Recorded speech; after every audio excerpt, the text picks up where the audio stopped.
Good morning, everybody, to Marketing Matters. I'm Sarah Touchstone, Landmark Titles, social media marketing strategist, and education guru. This is our weekly webinar that we bring to you every Wednesday at 10 a.m. We bring you short, concise, little excerpts of marketing from the marketing experts. There we go. Can get my mouth moving today in our industry. So we have been doing this, I was just telling Carlos, for over a year. This is obviously a Zoom platform. It's a virtual platform. This is the virtual landscape that so many of us have been living and thriving in for over a year and a half.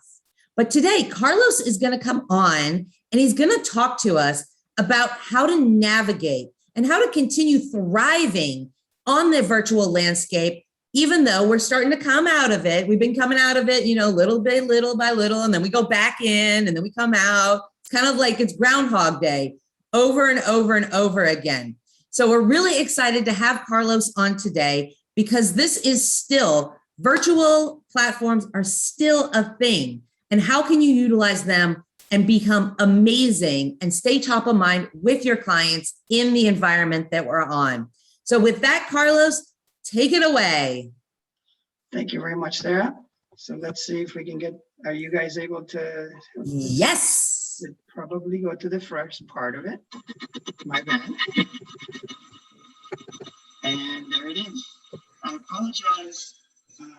I changed my logo since we communicated last, but I would say that's a good thing. We're work in progress. I like this. Yeah. Every day. So I wanted to kind of put out you are seeing the whole thing, right? Yes. Okay. It looks great. Kind of give you a quick heads up of what we're going to try to do. Just give you a quick introduction. More or less look at this as more or less our journey, since before the pandemic, and then during the pandemic, obviously, and then now where we are now. And then just give you some key takeaways, and then also just kind of touch on some of the things that are perceptions that are out there as far as like the cost and is it affordable, and obviously what's coming down the pipe. Let's see. Okay, so further frame the situation, I'm going to concentrate on mainly doing from a perspective of marketing, personal brand, productivity, and technology, which kind of happen to be the sort of the tenets that I'm trying to build my company. My company is very new. Like I said, I'll give you a quick explanation of how I kind of got back into this business. I had been in IT since graduation. I guess I should go to my next slide, which is a little bit of a brief bio. I did start in tech, although my background is math and computer science. I ended up going into IT right away, and I worked at ASU, which that was my first job out of college from University of Arizona. So for those that are local and understand the relationships between the two universities, I did something that some people haven't forgiven me for, which is graduate from U of A and go to work at ASU. But I have nothing but great things to say about ASU. I worked there for a couple of years. My son graduated from there already. And my two sisters have graduated from there. So I have nothing but great things to say. And I learned a lot working at ASU. So I love Arizona State. And although my heart is still a Wildcat at heart, I do have an MBA. I did also get an MBA from ASU. I almost forgot to say that. In tech management while I worked at Intel. It was a great gig while it lasted. I think they eventually ended up changing things a little bit in terms of tech management. Just the market changing in terms of what was being offered as an MBA. It was an MBA part-time job gig. They would bring you the classes, the professors, everything to the old Motorola building over on, I think it's Price and 101, I think, or the 202. And it was a great experience. I did eventually move to Ohio, and because my wife, who's a physician, she was doing her residency there, and she started working there for a few years, 4 years, as a matter of fact. And so I thought maybe I could try to pursue a PhD, but that didn't actually get completed. So it's technically on hold, but I don't necessarily see. I think I made peace with the fact that I may never finish that. So since then, this is back in the early 2000s. We, like I said, we moved to Ohio, and then we eventually moved back to Arizona based on the huge amounts of growth that were taking place at the time, mid 2000s. And so I came back, and my wife opened her medical practice, and I sort of went back to doing a little bit of tech. I kind of got into investing in tech a little bit, and then helped my wife run her practice, really. So became a business owner, and on top of that, become a full-time kid chauffeur, which I am just barely kind of coming out of with my 13-year-old. Still, actually, I shouldn't say I'm coming out of it. I still have a good 3 more years until she starts driving. So that keeps me busy as well. But so the reason I got back into tech was practically because of the pandemic.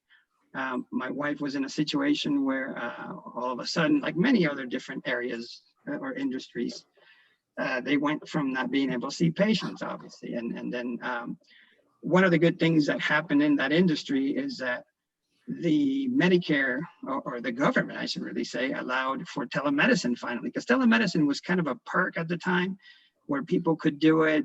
The way the model works in medical practices is obviously you have to have an insurance component that pays a big chunk of the bills. And since they didn't really endorse that up until that point, it was sort of a limited situation, more of a cash pay telemedicine up until that point. But when forced to be in the situation where you couldn't see people, then everybody had to pivot, and my wife was no different.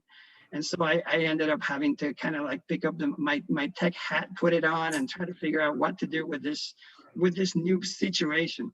So, you know, we did pivot quickly. We ended up implementing Zoom, as a matter of fact, and then just navigating the landscape and getting the insurance companies to pay for the visits, and up until now it's still going. Hopefully they don't take that away and go back to the previous or pre-pandemic years, because that would be pretty unfortunate that people don't have that ability. If you're going to use your insurance, obviously, if you're doing like a concierge type medicine where you don't have to worry, or it's just cash pay really, then that becomes less of an issue. But I don't see that happening, and that's sort of the theme of this whole thing, the fact that what has changed. What my point, and I'll make this point later on as well, is not really what has changed, but what it really has. What it has done is really accelerated a lot of things that were already in play many years, and not just locally in the United States, also all over the world. So, you know, for the whole bio thing. Okay, so yeah, so just to frame that further, it kind of like broke it down into what's changed and what hasn't changed. Or let me start with what has not changed. Well, obviously, we still have to have trust. That's the crux of everything, right? And so what has changed is the fact that now there's different ways to establish that trust. And so I'll spend a little bit more time explaining that. And so I have just a list of what really hasn't changed in terms of the business. And let's say in real estate, you know, you still have to be a trustworthy person. People have to have trust in that you can do the job. You still need to generate your leads one way or another. And obviously, if you're not doing things face-to-face, that's an issue. Or if you're doing more things virtually, because now we have the option to do things face-to-face, but we still have, like I said, this acceleration that took place, and now people do want to see if you want to meet online and so on and so forth. But so the whole thing about, in the past, word of mouth was obviously the best referral system, right? Word of mouth is still the best referral system, but now we have the situation where the virtual world is here to stay, and now we just have to manage it. So what are some ways to manage this situation? What in terms of digitalization, for example, what I've done is, what I've applied into, you know, for getting my wife up and running, and also from getting back into this business, it's figuring out what are the ways to kind of stand out. What are the things that people are doing, and then talking to experts. I did have some contacts from before that I tapped into, and then just I have some new partnerships with tech companies, and this is what's happening out there. So I want to share it with you guys. So obviously the blogs have always been a thing that people talk about. They're still important. Whether they are original or somewhat original, in the sense that you're maybe, you know, that there's a lot of content that you can make available to an audience. And by doing so, really what it boils down to is you're alive in the virtual world. And that's what the algorithms out there, the algos for short, that are the social media or social networks are looking for. So one of the big things that they're talking about now is creating these 1-minute videos. I don't know if you guys have heard of that, and if not, I'm going to spend a little more time on that. A lot of people are saying that what needs to be done now, because you're virtually, is sort of like humanize the experience as much as you can. And so what that means is maybe you may not always be out there saying, and I do see a lot of realtors that don't necessarily do this correctly in this, and not in a bad way, but traditionally people would get on the internet and maybe say, hey, I'm so-and-so, I sell houses, or hey, I'm so-and-so and I'm available. This is my company and this is my contact info. And that is great, but no one really, it's common now. It's not, it's expected, if anything. So in order to become, let's say, more noticeable, and not just because of from people's standpoint, but from the algos again, from the Facebooks and the Googles, and so they can qualify you or rank you a little bit higher or stand out of the crowd, is creating these personal videos, things that may make you more relatable. So there's a big push for doing these kinds of things, and there's tools out there, and we actually provide some of those tools, and then obviously doing webinars like this and things like that people can think about it and look at things at a little bit different angle. Because, you know, for the even myself included, I'm not necessarily one of those selfie type persons. A lot of people are not, but you being aware of, okay, somehow I have to get better at this because it's something that I can leverage. So basically just coming up with good or additional ways to create impressions. Let's see here. Yeah, we love videos here at Landmark Title, Carlos. Love that. Doing the right thing and encouraging all the realtors to become more familiar with the video in their phones, how to record it, and then make it. And it doesn't have to be a full-blown production. That's actually the most important thing. You may actually spend thousands of dollars on a video, and it may actually get outperformed by a quick little 1-minute video that you did at your kitchen, you know, when you were talking to your family and you somehow shared a moment. You know, the interesting thing with marketing too, and I'll explain a little bit more in a minute, is that what I've learned through marketing, even through my MBA years and all that, is that a big chunk of marketing is what you think is going to work doesn't, and what you don't think is going to work does. So you have to have a sort of a technique that allows you to kind of systemize that a little bit. So, you know, obviously there's tools out there, and I offer those as well. You can look at my website and such, and there's many out there basically to manage the whole social media thing.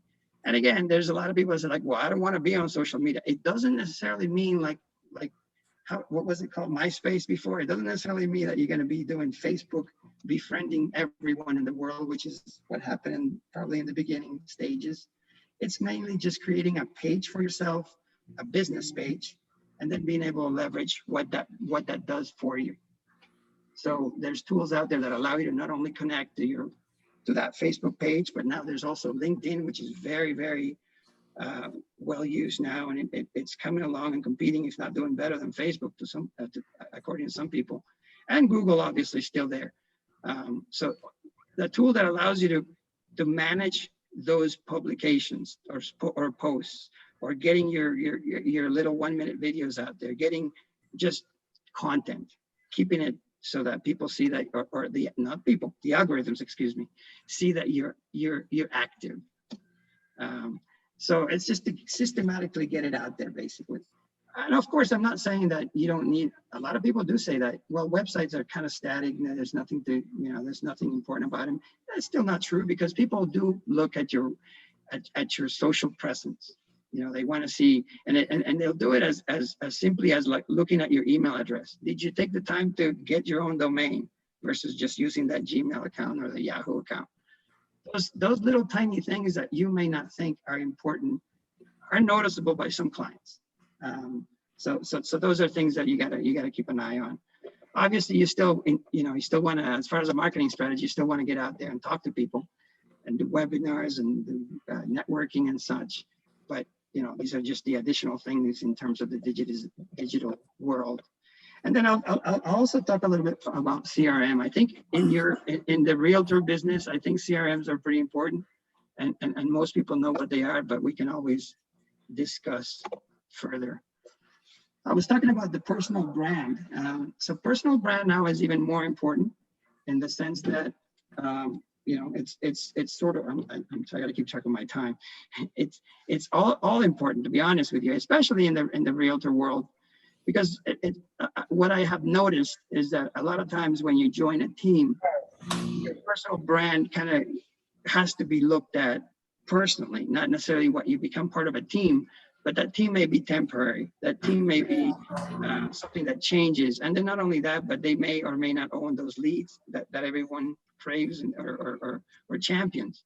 So you have to be aware of what you have. And so obviously there might be a cost in some cases, and it might be a matter of budgeting, but being aware of what that is pretty important, because at the end of the day, you want to own your contacts, you want to own your image. Another thing is reputation. Reputation, a lot of people don't think about it, but now it's more important than anything. I mean, it makes sense, but if you don't think about it from a business standpoint, it can burn you. I give you a perfect example. When I kind of started looking at my wife's practice, we noticed that there were, I don't know if you're familiar with like Google Guides. Google Guides go around and they actually kind of like go out of their way to show certain businesses, give a review and such.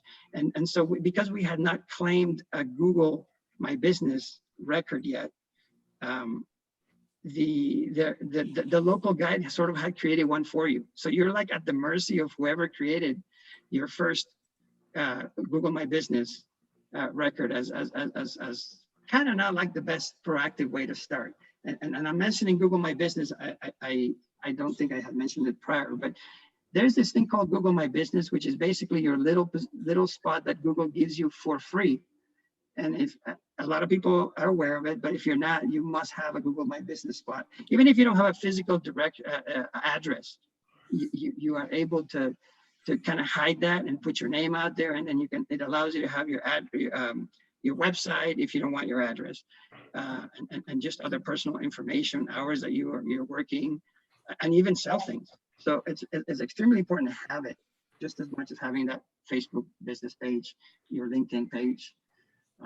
And then to further, to kind of discuss that story a little bit more, the whole reputation thing, I was talking with some clients recently, and we were looking at a butcher shop, and we noticed that we just went on to see what they had, and someone had put something on there like, yeah, it's a nice place, but I did see a couple of flies. And then the review had that in it. Well, it's up at the top. So would you agree with me that, I'm sure that there's some business being lost because of that little thing that hasn't been addressed. And it's tricky. You have to get used to understanding how reviews are done.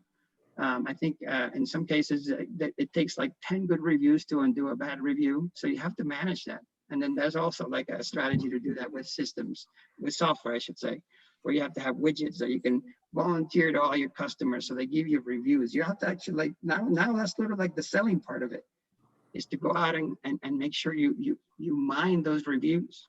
Because number one, when you get a bad one, and I mean, eventually you'll get one, and if you get, those usually are disgruntled people, but when you get one, you have to be able to manage it. And also it has to show that you addressed it publicly. All those things are important nowadays, more than ever. So I had kind of started talking about these things like the email. It's important that you show some sort of emails now, or domains, I should say, are super cheap nowadays. So it's almost like you should go spend the extra $10 a year and get your domain. I talked about the Facebook page, not necessarily a Facebook profile, but a page that's business. A lot of times for realtors, I would recommend probably a public figure page. I know that sounds like, wow, I'm not some superstar or some celebrity, but it's just because it allows you to be a person and concentrate on that, and rather than having, let's say, some establishment. So it gives you a few little tiny features that you may that the the algorithm, excuse me, might look at you a little bit better. So those are very important things to keep in mind. Again, the Google My Business, or GMB for short. Very important to do, even if you don't have a physical location or you don't necessarily want to have one. If you're working with a team, you can definitely put that address and then you can go and change it. But then you must have a tool that allows you to address all these things in a time efficient manner. Because, you know, if you were to address, okay, I got to post something on my Facebook page, my LinkedIn page, my Instagram, you'll spend like a couple hours a day, right? So one of the tools that I have that I use and that we sell, as a matter of fact, it allows you to post into all of them or some of them based on certain content. Because also these social networks, they vary a little bit, even though people may not say this. But what I found, for example, it's a gross simplification, but it is worth mentioning. Facebook has predominantly women. LinkedIn has predominantly men, or at least men that don't want to say they do social media. but that's what I found. You know, you'll find a guy may say, well, I don't do Facebook, but I am pretty active on LinkedIn. They leave that one out. I know people like that, and it's funny. The Google My Business is not as much of a social thing, but it allows you to add pictures. It allows you to change the hours of business, and you can change that at the same time as you change the other ones with the tools that I'm talking about. Others out there like Snapchat, TikTok, Clubhouse, those are all newer, have more specific target audiences, but are still important. Well, I kind of left Instagram out because it's Facebook, right? Facebook is really just kind of morphing into Instagram. So obviously Instagram is very important. And again, I want to talk a little bit about the CRM part of it. I know a lot of times with realtors, they give you a CRM solution. So you have to look at that and see and how you want to manage your contacts, because what happens when you leave that team?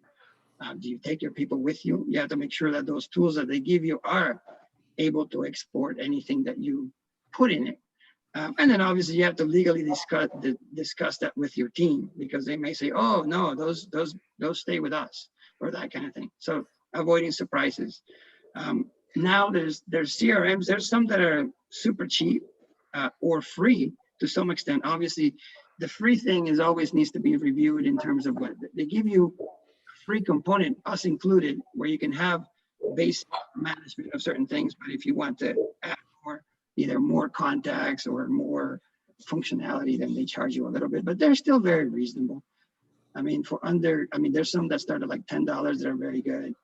Under $50, you can get a lot done and have manage your CRM. Because why do I mention CRM so much now? Because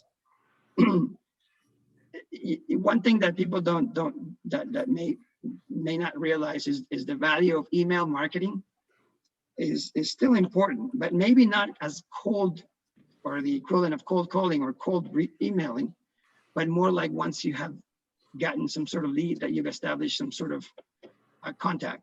And so you can warm up that lead through email because people are not going to delete your email right away if they know who you are. But you'll get in the spam folder, you'll get hundreds of them, right? But if you at least see who it's coming from, then it's a whole different story. And it might, in my case, for example, you might see an email and you know who it's coming from, and then the subject line might just be enough to give you, to deliver what you're looking to do.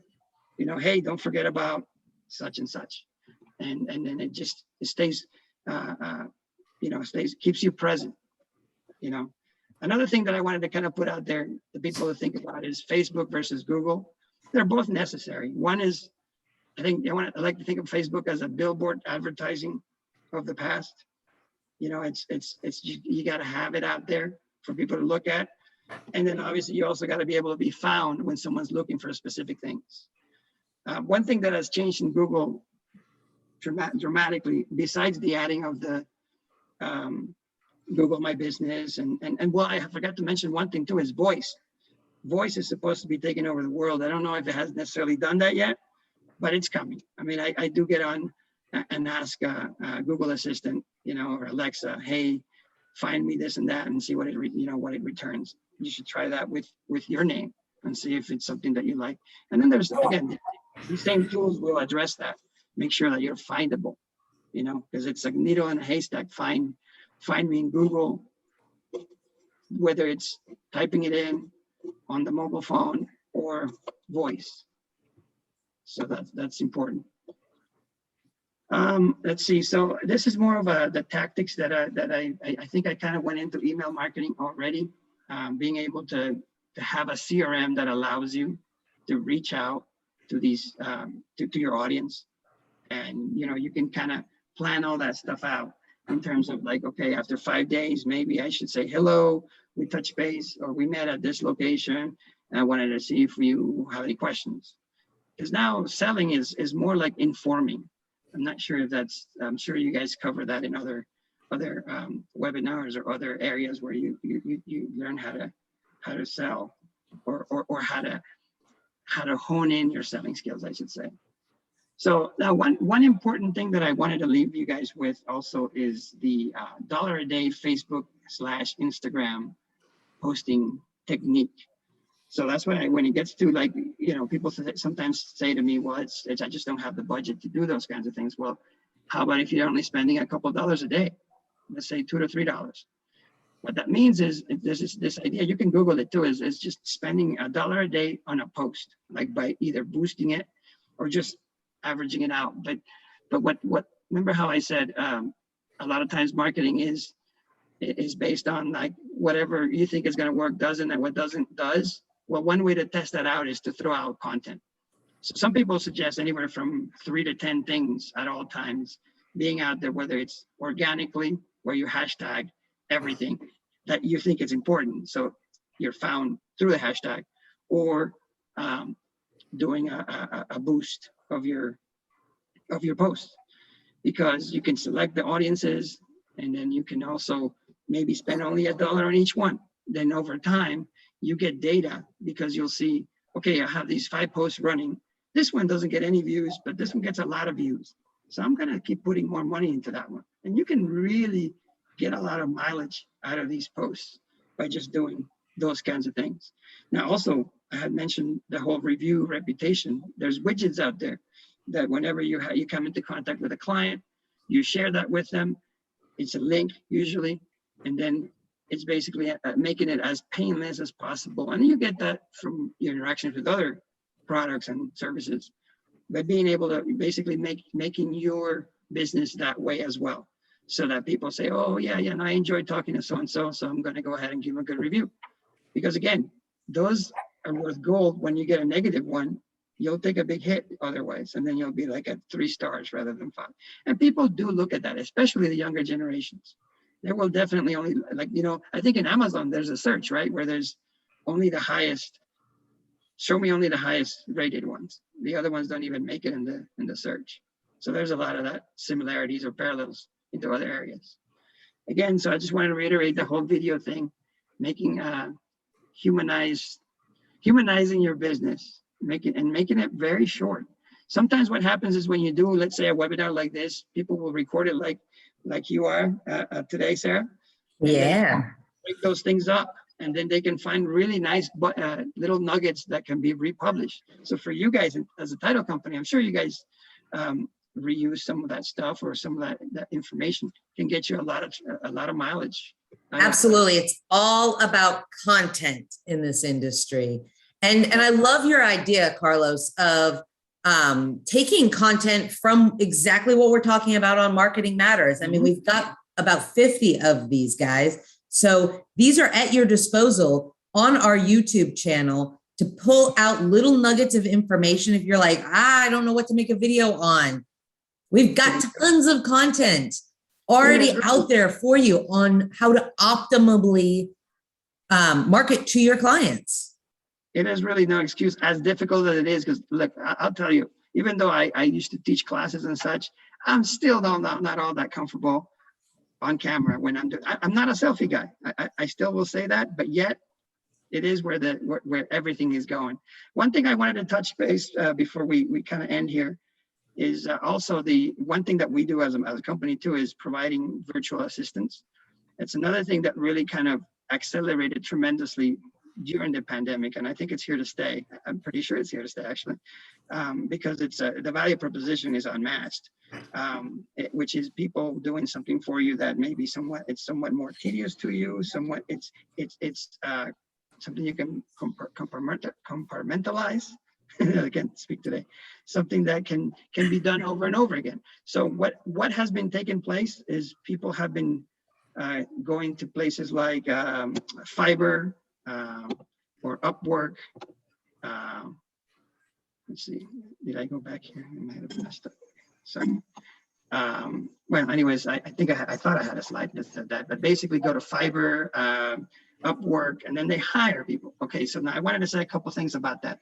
So there's two different ways, obviously. You can hire someone and have a process, and then there's risks with that. I personally have gone through that a couple of times, where you'll hire someone and maybe that it's really hard. I've hired people from India to do software development, and sometimes it works, sometimes it doesn't. What my company's trying to do is we're trying to actually hire employees that we can hire out, basically, because the whole vetting process is a lot more important. What are people using these VAs for? A lot of times, actually, it's funny that a lot of times, because again, it's what people don't want to do. They hire them for video editing, for even video creation to some point, if it's possible, just editing things that you've created. Maybe that kind of like when you record something, it has good parts and bad parts, so they edit it for you, and so they give you. Basically, they become like digital marketers for you. So for some reason, I don't know why, the hub of virtual assistants currently is in the Philippines. Because I speak Spanish, we're concentrating in Mexico. So we're trying to hire people there that are vetted to do these kinds of things. So if you're interested, obviously, we're definitely able to help there. But that's another area, virtual assistantship, that really has taken off. So I think I only have like less than a minute, right? Yeah, Carlos, we did get a question. Oh, okay. Sorry, what top CRM system do you suggest? Okay, so what the CRM thing, like I said, I've worked with big projects and big, in big industry and tech industries and such, and Salesforce and all that. There are some more small business oriented ones out there, like Pipedrive is one that's really making a lot of noise. Active Campaign, which is not, they claim that it does a lot of your CRM, but I think it works well as a complement to a Pipedrive. And they basically work hand in hand. So you can do your email marketing, you can do and then you can still manage your leads well. So it allows you to, warm up the lead, if you will. Hopefully. Yeah, one of our top ones that we in the Phoenix area for real estate is Wise Agent. If they're a locally owned company, they were started by a real estate agent for real estate agents. And they're, I think, only $29 a month. So that's a really, really great one too, Leonard. And as we always say, the best CRM system is the one you're going to use. So there's a lot of same as videos. They say videos are one of the best videos are the ones that are made. The ones that you made. Yeah. The ones that you make. That's the number one. And then there is one more question, Carlos, if it's okay to ask right now. Thank you. I totally didn't look back after I asked you to let's take questions. Go ahead. Yes. Now that you know what you know, what 3 things would you do differently and why? Well, I think number one is for sure that virtual assistants, being able to vet virtual assistants is extremely paramount to me, because based on what you're spending, you want to make sure that you have to have the risk equation figured out very well. Because if you're doing a big project in tech and then maybe the people promise you something and they don't deliver, obviously you're out a lot of money. So that's one. Second one is probably, what was it? Three different things that I would do. 3 things that I would do differently now. I would probably, that's the one that really kind of comes to mind. Well, I think if I want to go back and review, I kind of left tech and came back to it. It's kind of hard to do that because I had to rebuild a bunch of contacts, and which I'm actually doing now. but also it was cool to, well, I had to do a lot of rework, a lot of the things and concepts, because I was in a very technical area, computer science and math. So a lot of conceptual things.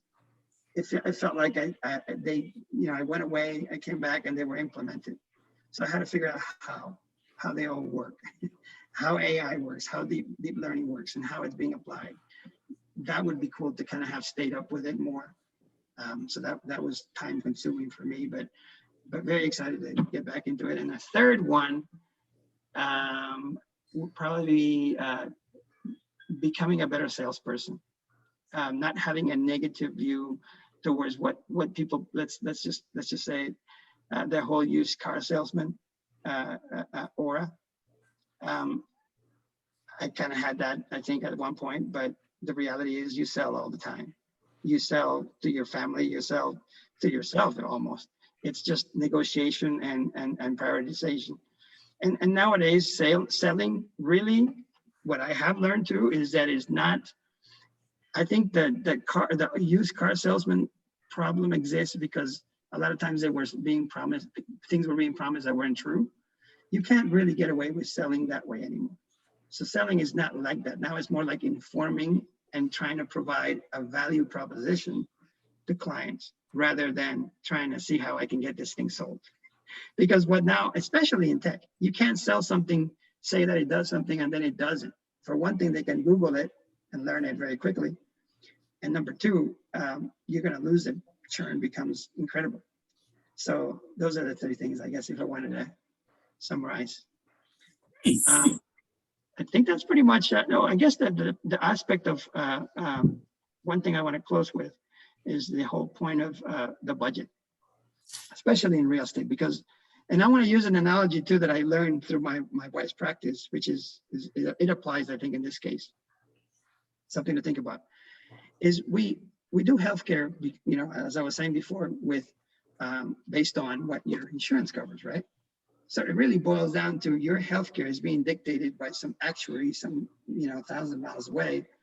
And that's how you manage your care, which is not, I mean, just to use another example, if you're a car enthusiast, you're not going to manage the maintenance of your car based on, you're not going to do that. You're going to try to do what is best for the car.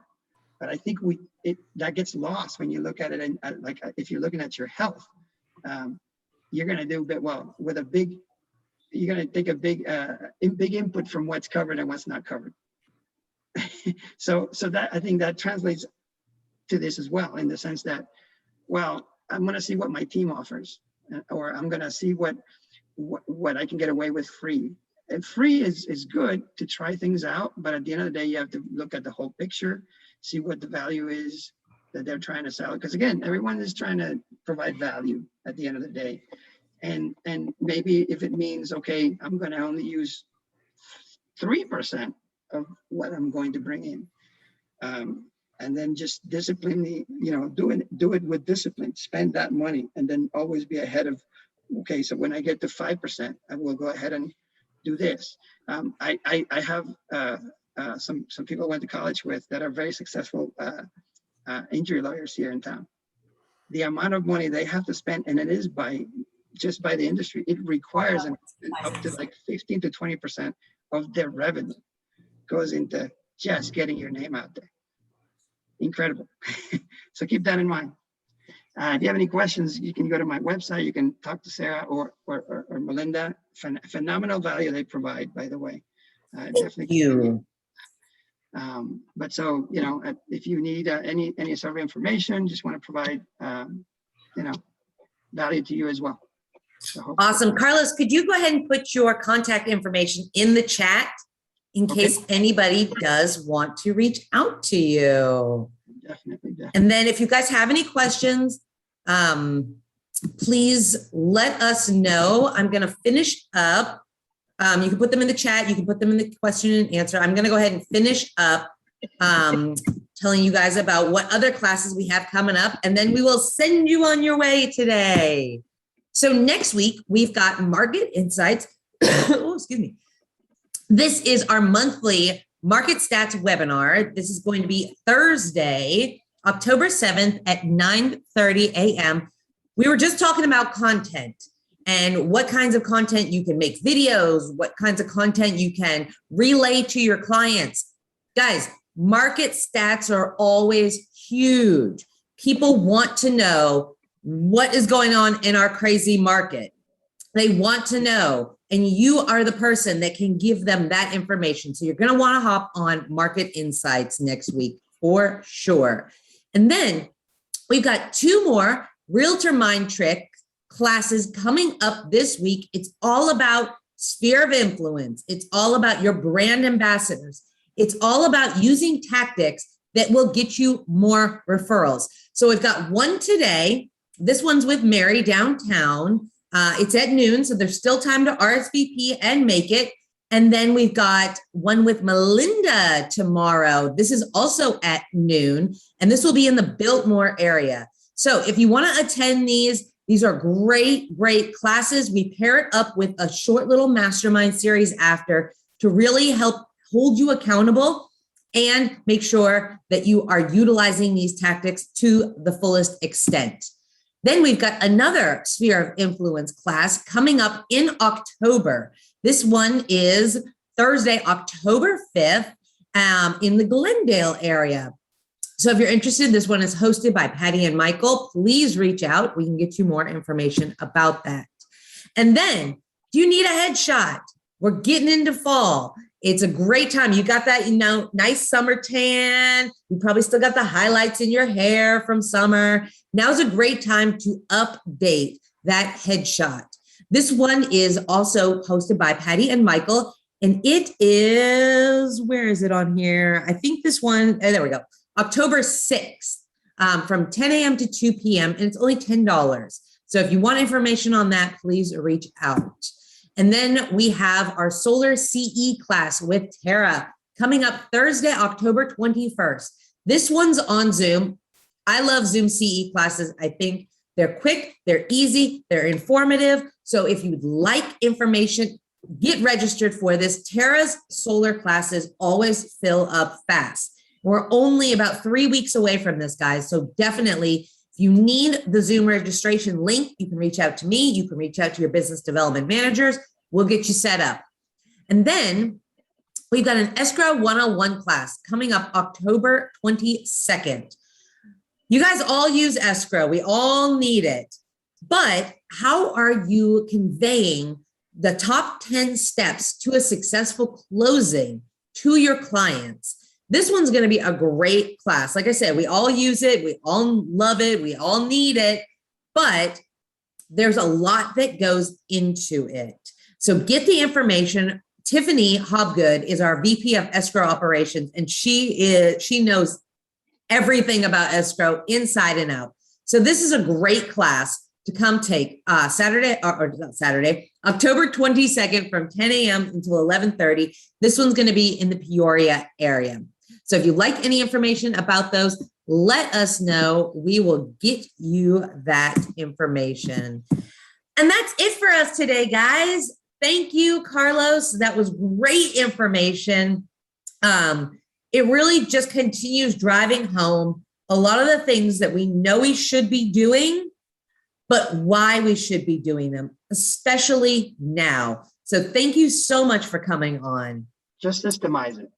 Yeah, systems. It's all about systems. And honestly, like I said, the really successful top producers in our industry, that's their number one key to their success is systems. And you know what the number one thing that all real estate agents also struggle with doing? It's setting up systems. So if you need a little bit of help, reach out to Carlos. He'll help you get there so that you can be one of those top producers with your systems in place. Even if they're just questions, you don't have to buy anything. Yeah. Questions are always a great place to start. And of course, thank you to our business development management team, Beth, Becky, Melinda, Mary, Eric in Las Vegas, Zach, Patty, Michael, and Jessica. Reach out to them for all of your marketing needs. These guys, they live, breathe, eat, sleep, real estate marketing. So they are a wonderful tool for you available here at Landmark Title. And as always, thank you to Landmark Title for allowing us to bring you great content like today every week on Marketing Matters. We have now 7 offices. I keep forgetting that we opened up a 7th office, and I got to update my slides. I think I said that last week. I'm going to go do it today because we have 7 offices now in the Valley to serve you. We just opened up our Goodyear branch, and we also, at the same time, opened up a Prescott branch. So if you've got any business needs up there in the Prescott Valley area, let us know. Landmark Title, we're here to serve you. Thank you, everyone, for coming on today. We will see you next week.